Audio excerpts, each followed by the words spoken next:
할렐루야.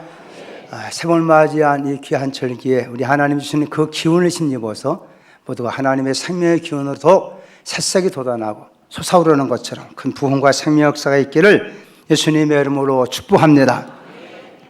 예수님의 교훈 보면 예수님은 하나님의 나라를 이 땅에 이루신다는 것이 예수님 때문에 하신 귀한 사역임을 우리가 보게 됩니다. 우리가 성경 전체의 내용을 볼 때 하나님 이 땅에 하나님의 나라를 이루신다는 것이 하나님의 계획이고 목적인 것을 보게 됩니다.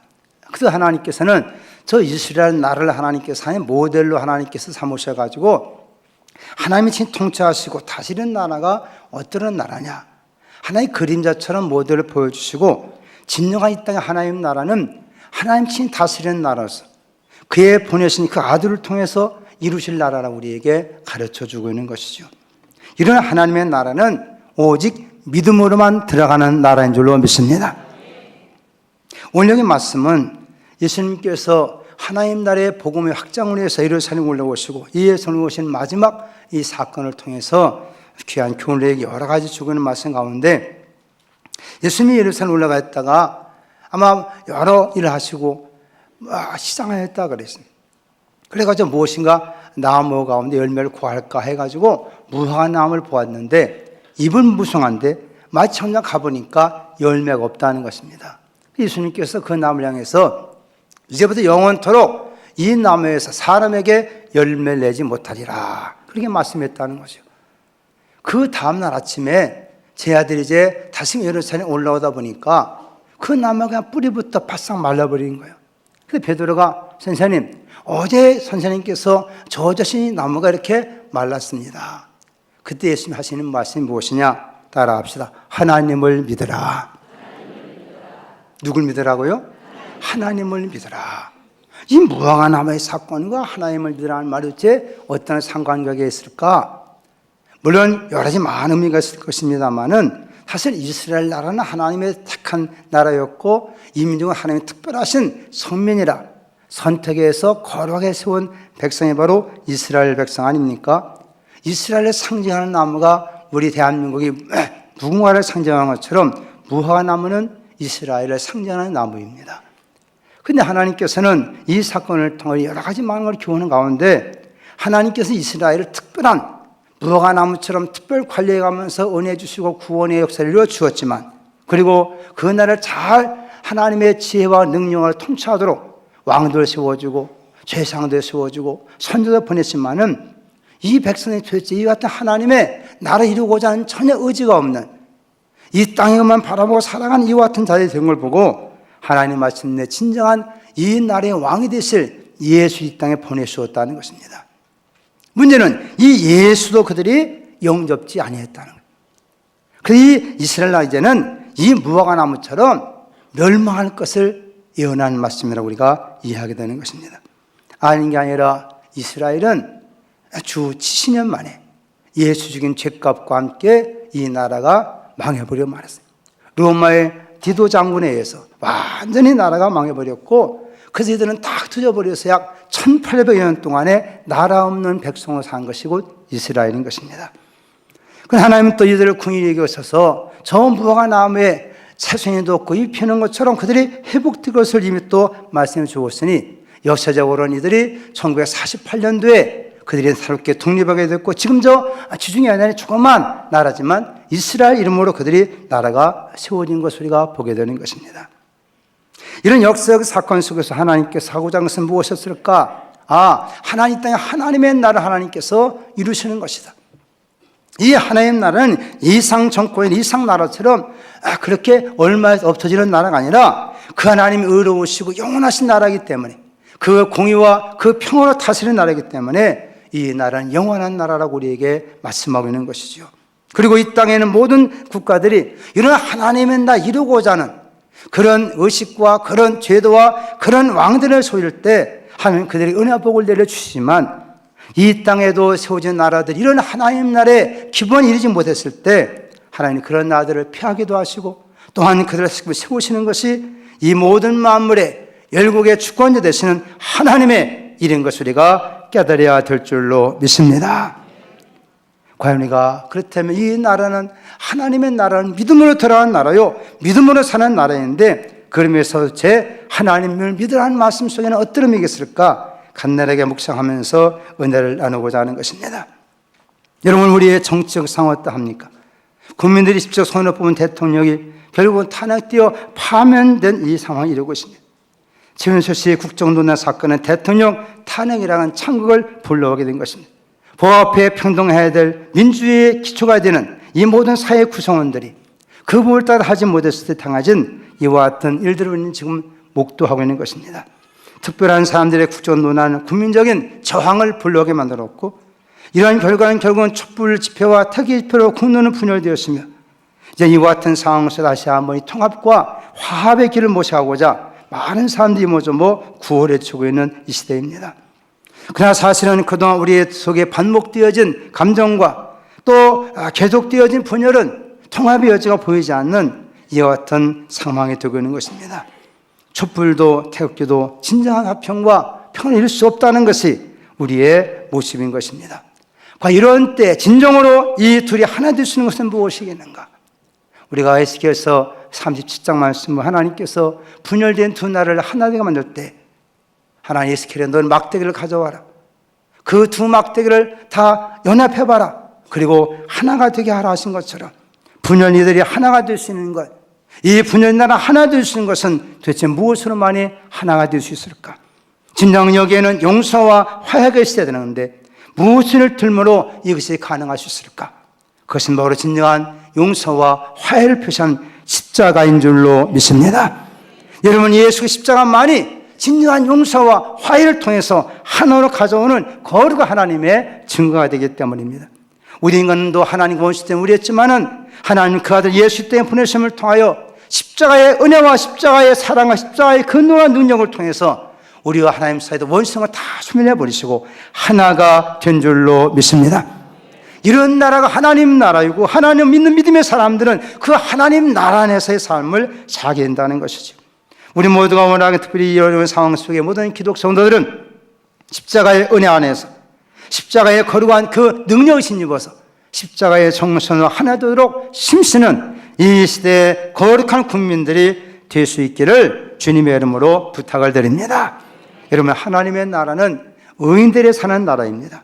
그래서 공의가 강함과 같이 하는 나라를 이루고자 하는 것 아닙니까? 여러분, 이스라엘 나라가 망한 이유도 아무 선자 예친 것처럼 당시에도 그 사회가 수많은 분열 갈등 속에 있습니다. 위에는 왕들과 재판관들은 저 백성들을 돈을 받고 재판하고 그래가지고 공의가 무너진 시대, 부자들은 부자를 남대로 온갖 방법을 통하여 착취를 해서 모든 민주들 어려운 속에 있는 시대, 아모스는 그들 향해서 이친 것이 나라 공의가 없다고 외쳤습니다. 불의가 점점 왕성해지는 상황 속에 나라의 망할 것에 떴던 것이가 성경을 통해 알 수 있습니다. 하나님의 나라는 믿음으로 세워진 나라요, 이 믿음의 나라는 의인들이 어리게 사는 나라인데 이 나라가 공의의 나라요 평화의 나라라는 것입니다.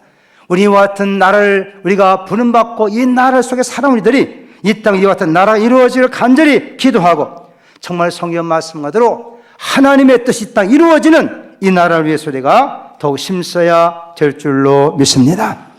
그럼 우리가 하나님을 믿어야 된다는 것이죠. 따라합시다. 하나님을 믿으라. 이 말씀을 묵상해 가면서 지난 주간에 세 가지로 한번 묵상해 봤습니다. 그러면 하나님을 믿으라 말은 어떤 의미일까? 첫째는 한번 따라합시다. 하나님을 신뢰하십시오. 신뢰라는 것은 그를 믿고 그를 의뢰하는 것을 신뢰라고 표현하고 있지 않습니까? 우리가 참으로 믿을 만한 분을 믿는다 하는 것 얼마나 귀한 일인지 알지 못하는 것입니다. 그러나 믿을 수 없는 걸 믿었다간 큰 낭패를 당하게 되는 것이죠. 지금 이 나라의 형편과 사정은 어떤 면에서는 어떤 학자는 그렇게 말해요. 이게 구한말의 상황 같다. 구한말의 4번 오열 때 결국은 일본에 의해서 나라 결국 국권을 빼앗기고 식민 통치를 받던 그 같은 상황과 다를 것이 무엇인가? 이 4번의 정치적 상황에서 진정한 애국의 마음으로 우리가 할 수 있는 것은 무엇인가? 여러분, 무엇보다도 우리가 하나님을 믿는 믿음이라는 것은 그 하나님을 참으로 신뢰하는 일이 있어야 된다는 것이죠. 여러분, 참으로 하나님을 신뢰할 수 있기를 바랍니다. 하나님을 신뢰한다는 그분과의 관계가 믿을 만한 관계가 되어야 된다는 겁니다. 원래 신뢰한다는 말을 영어에서는 confidence라는 말로 표현했어요. 이 confidence라는 말은 세 가지 의미가 있는데, 하나는 신용한다는 것이요. 믿을 만하기 때문에 신용한다. 그래서 신뢰라고 이렇게 이야기되는 것이고, 두 번째 이것은 털어놓는다. 모든 비밀을 다 속속이 다 숨기고 다 털어놓는다는 뜻이 바로 이 confidence라는 말의 의미인 것입니다. 하나님과 우리 사이 서로가 진정한 신뢰라는 건 무엇입니까? 서로 비밀을 다 내어놓고 털어놓을 수 있고 숨김이 없어야 된다는 거예요. 가정도 부부간에도 사실 생활해 가면서 서로가 숨기는 거 있으면 어떻게 거기 진정한 신뢰감이 생길 수가 있겠습니까? 서로가 그와 같은 신뢰를 한다는 것은 다 서로 얘기하면서 대화하면서 속을 다 털어놓고 숨김이 없을 정도의 상태일 때 우리가 신뢰라는 말을 사용해야 되는 것이고, 세 번째 이것은 의심하거나 해에 빠진 것이 아니라 확신을 갖는 것을 컨피던스라고 표현합니다. 우리가 하나님 믿는 믿음의 사람들은 정말 하나님께 대한 신뢰심을 통하여 하나님을 참으로 믿어지는, 신용할 수 있는 그러한 은혜가 있어야 될 줄로 믿습니다. 우리가 하나님 앞에 나올 때마다 우리도 우리의 모든 중심을 다 하나님 낱낱이 내어놓는다 하는 것. 우리가 기도한다는 것도 무엇입니까? 우리의 모든 중심을 다 하나님 앞에 대화하면서 우리의 속상을 다 하나님께 풀어놓는 거 아니겠습니까? 그러니 하나님께서 성령을 통하여 또 하나님의 비밀을 우리에게 가르쳐 주시는 줄로 믿습니다. 우리 또한 무엇보다 하나님에 대한 확신을 가져야 한다는 것입니다. 오늘 말씀 가운데 하나님 믿으라 말씀하시면서 내가 진실로 너에게 이르노니 누구든지 이 산들을 들려 바다에 던져져라 하고 그 말하는 것이 이룰 줄 믿고 마음 의심하지 아니하면 그대로 되리라.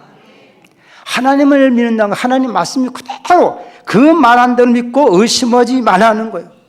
확신을 가지라는 것입니다. 오늘도 이와 같은 확신이 있을 때 하나님과의 관계가 아름답게 되고 그런 관계에서 하나님 늘 은혜가 우리에게 임하게 되는 줄로 믿습니다. 우리의 국제적인 정세는 어떠합니까? 전에 그런 말들이 있었어요. 미국 사람 믿지 말고 소련 사람 속지 말고 일본 사람 일어난다, 조선 사람 조심하라. 이게 이제 구한말 이후에 나라가 어려운 상황 속일 때 많은 일반적 사람들 속에 있던 이와 같은 얘기인 것입니다. 오늘날 우리의 형편은 어떠합니까? 우리가 그대 가까이 지냈던 수많은 주변의 나라는 어떠합니까? 다 모두가 다 이해관계 속에서 있는 것 아니겠습니까? 이런 때 우리는 하나님을 참으로 신뢰하는, 하나님의 택하신 바 되고 하나님을 믿는 믿음 갖고 하나님 참으로 신뢰할 때 하나님께서 신실하셔서 하나님 그 성품이 신실하시고 그 말씀이 신실하시고 그 약속이 신실한 분이기 때문에 그를 신뢰하고 의뢰하는 자에게 하나님은 복을 주시는 줄로 믿습니다. 예레미야 17장 7절 말씀에도 그렇게 말씀했어요. 그러므로 여호와를 의지하며 여호와를 의리하는 그 사람은 복을 받을 것이라. 하나님을 의리하는 사람, 그 사람 하나님께 복을 받는다는 거예요.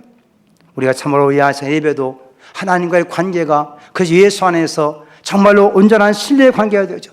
성령의 교통하심을 통해 드려지는 진실된 예배가 될 때 우리 하나님께로부터 복을 받게 되는 것입니다. 이런 복이 임하기를 예수님의 이름으로 축원합니다. 왜 하나님을 믿는다는 무엇을 믿을까요? 한번 따라합시다. 하나님을 믿는 것은 하나님을 의지하는 것입니다. 우리도 이 세상을 살아가지만 보이지 않는 수많은 문제 속에 있습니다.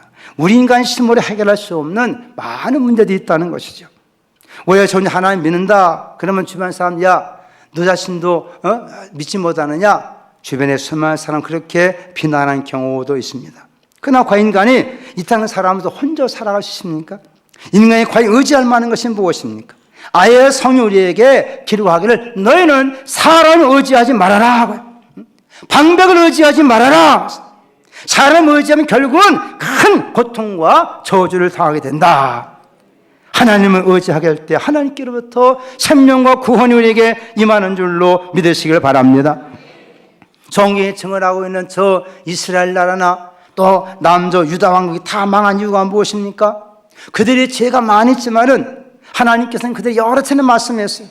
내가 너를 도와줄 것이다. 그러나 그들은 하나님을 의지하지 않았습니다. 그리고 그들은 어떻게든 당시 애굽을 의지하려고 했어요. 이스라엘이 아수리에서 어려움 당할 때도 그들은 하나님 의지하면 좋겠지만 그들은 애굽을 의지하려다 결국 망해버렸고, 유다 왕국도 결국은 여러 고난 당할 때 그 남대로 애굽에 가서 사신을 보내고 도움을 청하고 군대를 동원하고 결국 그러다 망해버렸다는 거예요. 그래서 성경은 말씀합니다. 애굽은 하나님이 아니라는 거예요. 애굽은 사람이라는 거예요. 너희 어째 애굽을 의지하냐는 거예요. 오늘 우리가 이 나라가 복받고 살 수 있는 것은 참으로 하나님을 의지할 때만이 하나님께서 우리를 도우시고 방패가 되어주시고 지켜주실 줄로 믿습니다. 물론 여러 가지 정치인들은 나름대로 모든 전략을 써야 되겠지만은 오늘 모든 진짜 하나님의 사람들은 역사를 주관해서 하나님 앞에 하나님을 의지하는 백성이 되도록 기도하고 하나님 의지가 될 때 하나님은 하나님의 방법을 통하여서 이 나라도 지켜주시고 여러분도 지켜주실 줄로 믿습니다. 여러분 지금 이 박 대통령의 상황이 어떻습니까? 이 대통령으로서 비선 실세라고는 최순실을 의지하다가 어떻게 그렇게 나라가 이 꼴이 될 지경이 이르렀을까?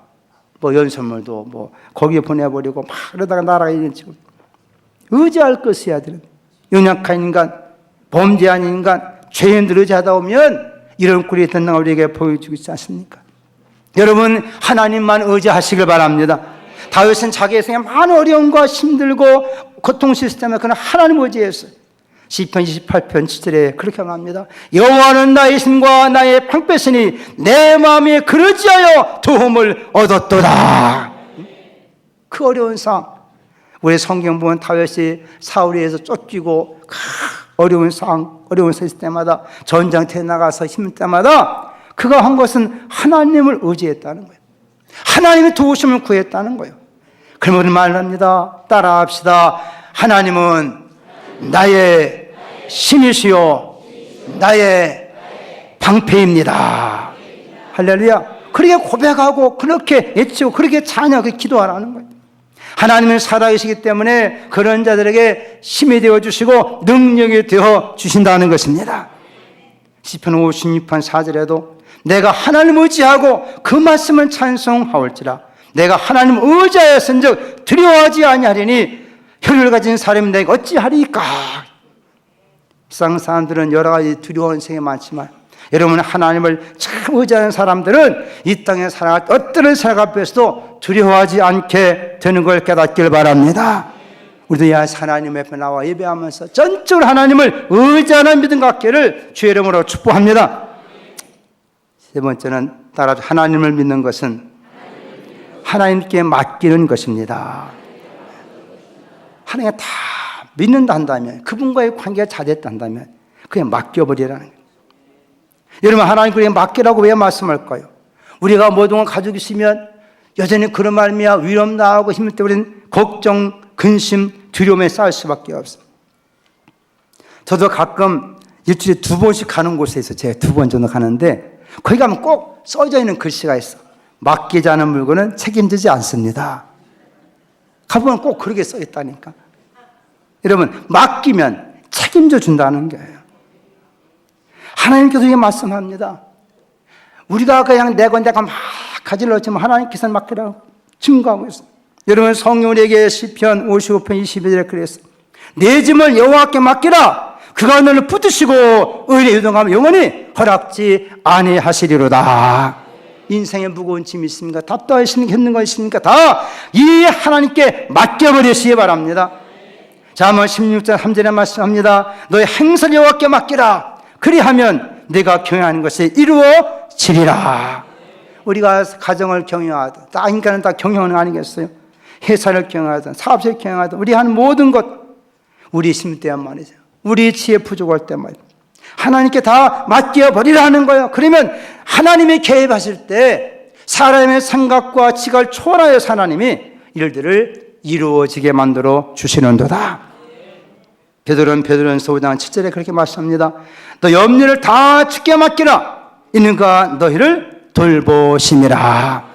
여러분 잠 못 자는 분이 있습니까? 걱정, 두려움, 근심 때문에 염려 속에서 잠 못 이루는 분이 있습니까? 어느 할머니가요 잠을 잘 주무시더래요.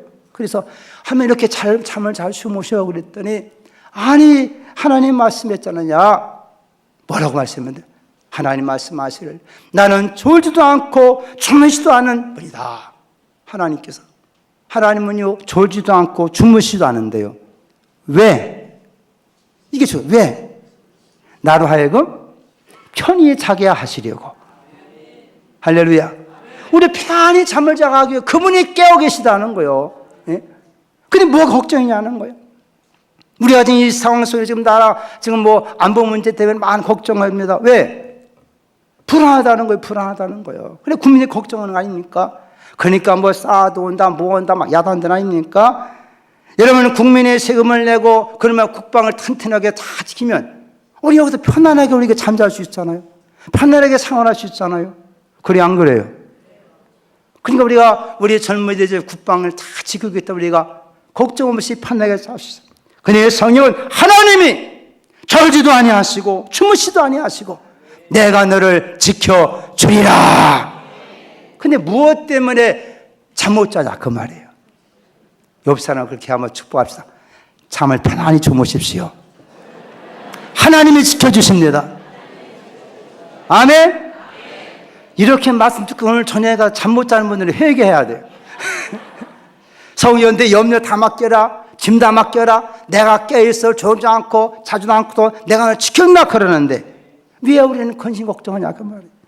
여러분 신앙을 너무 머리 써서 하려고 하지 마십시오. 그냥 하나님은 그렇구나 아멘 하고 믿으면 그 하나님 역사하시고 계시고 우리의 모든 짐을 다 담당해 주신다는 것입니다. 우리 여러 가지 나라의 걱정스러운 많이 있어요. 그 때문에 성령은 우리에게 지금 하나님 믿는 사람들은 기도할 것을 우리에게 당부하고 있습니다. 우리 한번 여기 24절 말씀 함께 한번 읽어봅시다. 24절 시작. 그러므로 내가 너에게 말하노니 무엇이든지 기도하고 구하는 것은 받은 줄로 믿으라. 그리하면 너에게 그대로 되리라. 아멘. 여러분 개인이든 가정이든 교회든 나라든 하나님 믿는 믿음의 사람들은 이 모든 것 주관하신 분이 하나님 믿기에 여러 가지 문제 하나님 앞에 간구하며 기도해야 될 줄로 믿습니다. 저는 개인적으로 내가 또 이 서울에 살고 있고 이 모든 상황을 보면서 저는 금일에 대통령 파면되는 상황 속에 제가 오후에는 이 선벽을 따라 쭉 걸어봤어요. 걸어가면서 한번 이쪽을 보면서 흔들러 기도하고 또 손두고 신의 쪽에서 기도해가면 하나님 이제는 하나님이 통치하셔야 되겠습니다. 하나님 도와주셔야 되겠습니다. 불안한 국민들 마음 하나 되게 만들어 주옵소서. 어제는 우리 교육자들 비상 걸어가지고 다 남산 팔각정으로 모이라 그랬어요. 팔각정. 거기 모여가지고 우리 한번 이 일팔각 그 남산이 제일 높은 곳이니까 한번 이 소신에 다 둘러봐라. 우리가 여기 살 거 있는 거 뭐냐? 우리 하나님 앞에 기도하자. 잠언 11장 11절 말씀 보면 성읍은 정직자의 축복으로 부흥하게 되는 것이다. 우리 기도하자. 잠깐 모여서 함께 찬송하고 함께 손을 도 기도해서 여러분 우리 이 나라를 우리가 축복해야 될 줄로 믿습니다. 하나님은 더 아름다운 나라를 이루어 주실 줄로 믿습니다. 이것이 하나님 믿는 사람들이 가져야 될 거룩한 믿음 아니겠습니까? 이 땅에도 하나님의 뜻이 있다 이루어지는 것처럼 공의로운 하나님의 나라가 이루어지게 해 주옵소서. 기도 간구한다면 하나님은 또 이 나라를 지켜주시고 백성의 마음을 하나 되게 만들어주시고 십자가의 정신으로 통을 시켜주실 줄로 믿습니다. 앞으로 우리가 더 많은 기도의 제목이 있을 때 우리도 이와 같은 마음으로 기도해서 그러나 우리가 원하는 것이 아니라 여기 지금 25절 말씀처럼 서로가 혐의가 있거든 용서하라 그랬어요. 욕심을 따라 욕망을 따라 기도하는 것이 아니라 서로가 보살피고 끌어안고 용서해 기도할 때 반드시 하나님은 아름다운 나라와 생산적인 나라와 공의로운 나라를 이 땅에 우리에게 허락해 주실 것입니다. 하나님 믿고 이런 역사의 있기를 예수님의 이름으로 축복합니다. 주여 저희들 하여금 믿음 주시는 감사합니다. 우리의 심령 속에 믿음을 말미암아 하나님 나라가 이루어지게 만들어 주셔서 하나님이 통치하시고 다스림을 깨닫게 만들어 주옵시고 하나님과의 관계가 아름다운 신뢰의 관계가 되게 하시고 우리 인생의 삶의 무거운 짐 다 주께 맡겨버리게 만들어 주시고 의지하여 기도하다가 하나님 영광 보게 하여 주옵소서. 예수님의 이름으로 기도 올리옵나이다. 아멘.